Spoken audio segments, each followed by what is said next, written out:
Shalom, salam sejahtera bagi kita semua dan mari bersama mendengarkan video berikut ini terlebih dahulu sebelum memberikan tanggapan dan Tuhan Yesus memberkati. Ya, ini satu. Siapa namanya? Mufazal. Mufadal. Wah, luar biasa. Coba menghadap agak mundur dikit. Ada sini. Ya.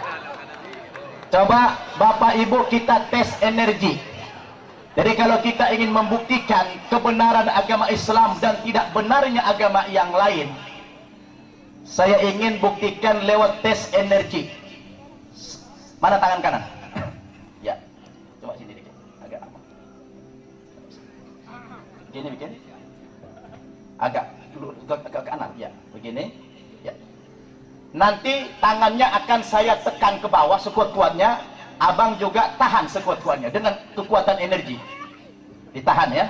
Kita peragakan. Kita tes dulu energi dengan beliau kosong. Keluarkan semua kemampuan. Saya akan turunkan tangannya. Mampu tidak saya? Abang juga tahan. Sudah? 1, 2, 3. Ini baru makan kayaknya. Luar biasa, energinya kuat sekali. Tidak sanggup saya menurunkan tangannya. Coba baca 1 ayat apa 2 ayat dari Alkitab. Baca 2 ayat apa 1 ayat dari Alkitab ini. Ini kitab suci agama lain. Yang mana saja bebas. Kemudian apakah setelah dia membaca ini masih punya energi apa tidak? Ini pembuktian kebenaran agama. Yang bahasa Indonesia nya, yang mana aja? Ini boleh. Ya bebas saja yang mana. Ya, boleh. Sebab beginilah firman Tuhan.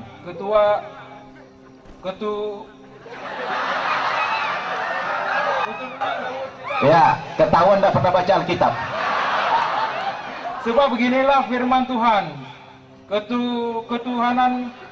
Keturunan Daud tidak akan putus. Cukup. Kayaknya udah kaku dia. Sekarang kita tes lagi seperti tadi. Kalau tadi waktu kosong dia punya kekuatan yang luar biasa, punya energi. Setelah dia baca ayat tadi, apakah Bang Mufadal ini masih punya energi? Kita lihat. 1, 2, 3. Bismillahirrahmanirrahim. Hilang langsung tenaganya. Habis energinya. Coba abang baca Al-Fatihah. Bismillahirrahmanirrahim. Alhamdulillahirabbil alamin arrahmanirrahim maliki yaum. Cukup. Tahan lagi seperti tadi. Apakah harus sama kekuatannya, tidak boleh berubah? Apakah beliau masih punya energi lagi seperti waktu baca Alkitab? Kita coba. 1, 2, 3. Luar biasa. Ternyata apa yang abang rasa? Lega. Ada nggak perbedaan? Ada perbedaan. Waktu baca Alkitab tadi, Enggak ada. waktu baca Al-Quran ada tenaga? Ada. Subhanallah. Ini bukan magic. Ini tidak rekayasa. Ini adalah sebuah kebenaran. Ini sebuah bukti. Ketika beliau baca Alkitab tidak punya energi, tapi ketika baca Al-Quran langsung punya energi. Ini adalah bukti kebenaran Islam. Nah, demikianlah cuplikan videonya saudara-saudara sekalian sebagaimana sudah kita dengarkan bersama-sama dan oleh Ustadz tadi juga sudah menjelaskan bahwa hal itu dilakukan untuk menguji kebenaran suatu agama. Dan pertanyaannya, apakah metode ataupun cara tersebut relevankah untuk menguji kebenaran suatu agama? Jawabannya kembali kepada kita masing-masing. Tetapi kalau dalam perspektif iman Kristen, kebenaran agama Kristen, kebenaran Alkitab bukan hanya melalui hal-hal yang berkaitan dengan aspek spiritual, tetapi juga terkait dengan temuan-temuan arkeolog, juga bukti-bukti manuskrip yang sudah teruji kredibilitasnya, yang sudah teruji validitasnya. Itulah yang kerap kali dipakai untuk menguji kebenaran iman Kristen, kebenaran Alkitab. Nah, tetapi teman-teman semuanya, sebelum lanjut kita berkomentar dan melihatnya dari perspektif iman Kristen, di dalam video yang sudah kita simak tadi bersama-sama, sebenarnya ada hal yang paling menarik, yang mana ketika ada orang yang kemudian secara sukarela maju untuk mengikuti instruksi yang disampaikan oleh Pak Ustadz tadi, Justru ketika orang itu dipersilahkan membaca satu dua ayat Alkitab, yang terjadi kenapa orang itu justru mengalami kesulitan.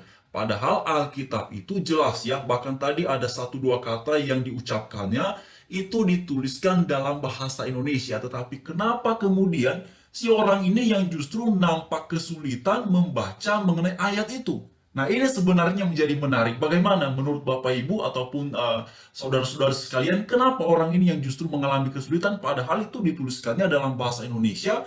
Jadi sebenarnya ya tinggal baca saja, sederhana, ya. Tetapi mari kita lihat dulu di dalam kitab Yohanes pasal 8 ayatnya yang ke-30 dan seterusnya. Dikatakan setelah Yesus mengatakan semuanya itu, banyak yang percaya kepadanya. Amin, ya.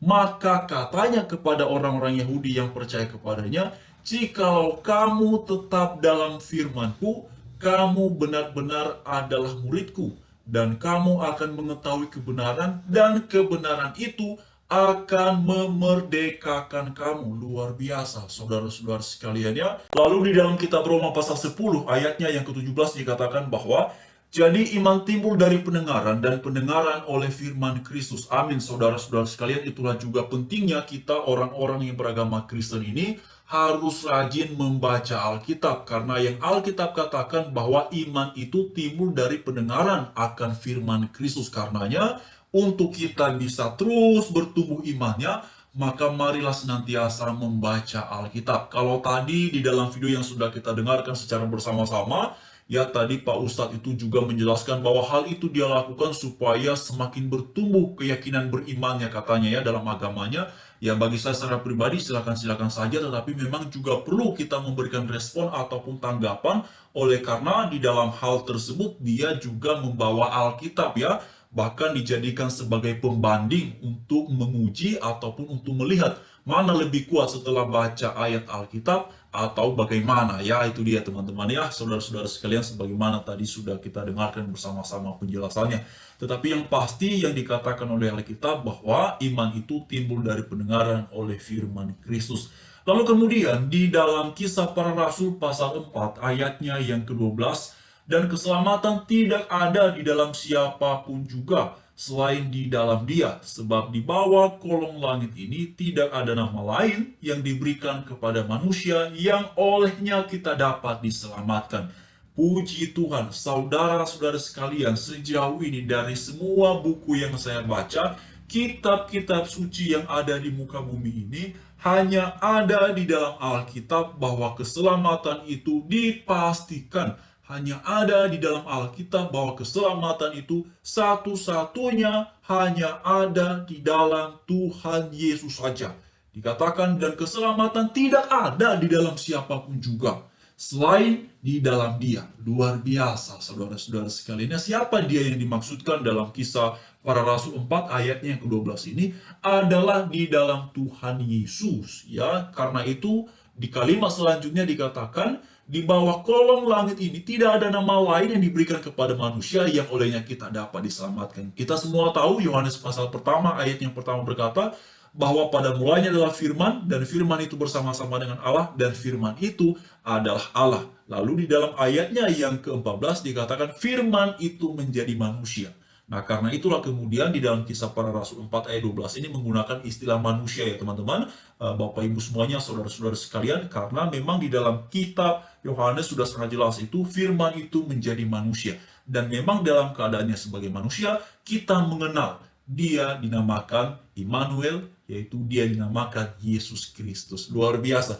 Lalu kemudian di dalam kitab Efesus pasal 2 ayatnya yang ke-8 dan ke-9 juga diajarkan oleh Alkitab bahwa sesungguhnya keselamatan itu adalah anugerah ya. Sebab karena kasih karunia kamu diselamatkan oleh iman. Itu bukan hasil usahamu tetapi pemberian Allah. Itu bukan hasil pekerjaanmu. Jangan ada orang yang memegahkan diri. Amin. Luar biasa saudara-saudara sekalian, inilah istimewanya Alkitab ya. Kalau ada tadi ya si Bapak tadi yang membaca Alkitab tetapi kemudian mengalami kesulitan untuk membacanya, saya juga bertanya-tanya ya saudara-saudara sekalian, kenapa ya Bapak itu tadi bisa seperti itu ketika membaca Alkitab, seperti kebingungan, seperti kelabakan, seperti kesulitan. Padahal itu Alkitab dalam bahasa Indonesia, bukan dalam bahasa Ibrani, bukan dalam bahasa Yunani. Tetapi itulah yang terjadi ya, dan itulah yang luar biasa dari iman Kristen. Terima kasih saudara-saudara sekalian.